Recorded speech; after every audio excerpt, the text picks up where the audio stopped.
Precisamos falar de cuidados paliativos.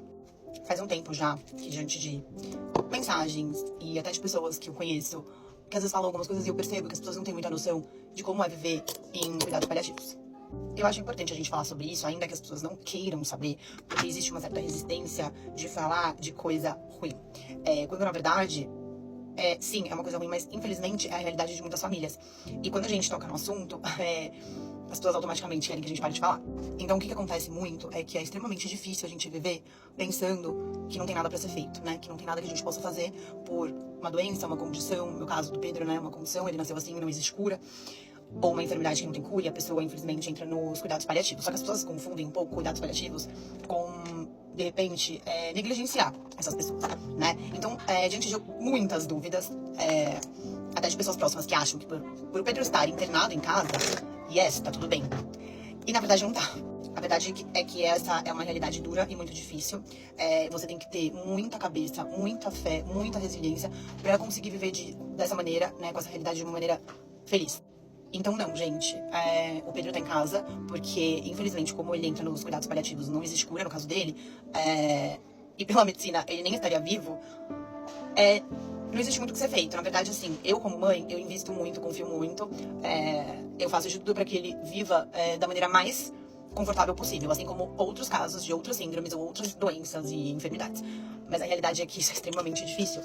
É um ressignificar diário. E aí eu recebo muita mensagem do tipo, nossa, ele tá em casa, ele teve alta, graças a Deus, tá tudo bem. Na verdade não, gente, ele não teve alta, porque realmente a UTI pra ele é um ambiente de risco, né, pra condição dele.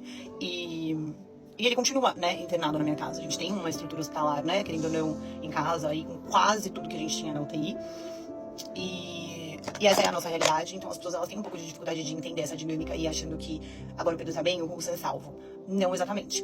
Então eu achei melhor eu vir aqui explicar de alguma maneira pra vocês, pra tirar essas dúvidas, né? O Pedro, ele vive em cuidados paliativos, que nada mais é do que você dar o máximo de conforto possível quando não existe cura pro caso.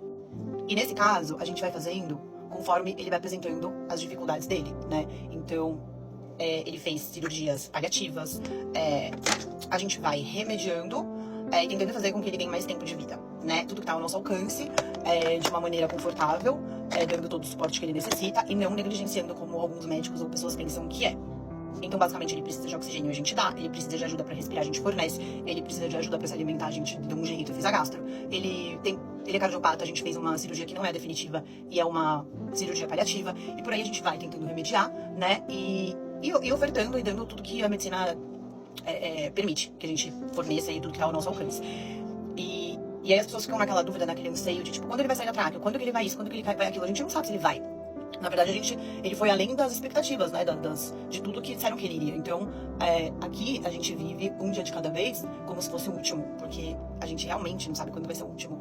E o que me chateia às vezes é as pessoas compararem a sua própria vida, do tipo, quando a gente quer desabafar algo do gênero, a pessoa fala, mas na verdade a gente não sabe o último dia de cada um. Sim, de fato, mas você tem alguém que vive em cuidados paliativos dentro de casa? Então a gente não pode comparar essa situação tão difícil, tão sofrida e tão dolorosa com a vida do outro que não vive em cuidados paliativos. Então, eu tô gravando mais pra vocês tentarem entender e não se igualar numa situação que é tão cruel. Ou então, quando vem um monte de gente fala, eu faria isso, eu faria aquilo, inúmeras opiniões, quando você, na verdade, não vive aquela situação. Então, não fala o que você faria se você não tem ideia do que tá vivendo isso. Se você não vive essa situação, porque você não mensura nem 1% do que é estar na pele de uma mãe, ou de um filho, ou de qualquer pessoa que seja, em cuidados paliativos. Cuidados paliativos, gente, é simplesmente quando já não tem mais o que fazer. E é muito duro estar no nosso lugar. E eu gostaria de poder falar sobre todas as mães que vivem isso, e eu tento procurar palavras e sentimentos pra tentar expressar, mas eu acho que é meio impossível, sabe?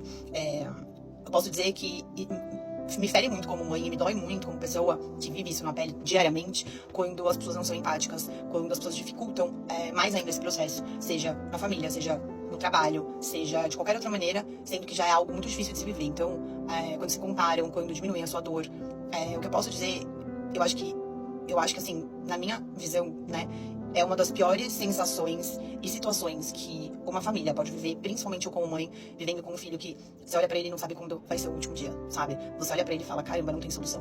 Ainda que muita gente fale e acredite na cura, pessoas que talvez não entendam a condição do Pedro, ou enfim. chega a me doer, porque no fundo eu sei que não tenho o que fazer, mas ao mesmo tempo aqui não é a vida eterna, né? Uma coisa que me tranquiliza muito e que eu consigo viver com isso nessa situação em paz é saber que aqui é só uma passagem e que a vida eterna não é aqui. E eu tenho certeza que pessoas assim como o Pedro, elas vieram prontas pro céu, o que talvez seja um gostinho que Deus me deu dentro da minha casa para que a gente consiga ser o máximo semelhante a ele, ao Pedro, à pureza do Pedro, para que a gente consiga ir pro mesmo lugar. Então, Deus me ama tanto a minha família, a ponto de enviar um ser que seja tão próximo de Jesus, para que a gente consiga ser o máximo parecido possível e ter esse gostinho do céu. Mas é isso, não é fácil.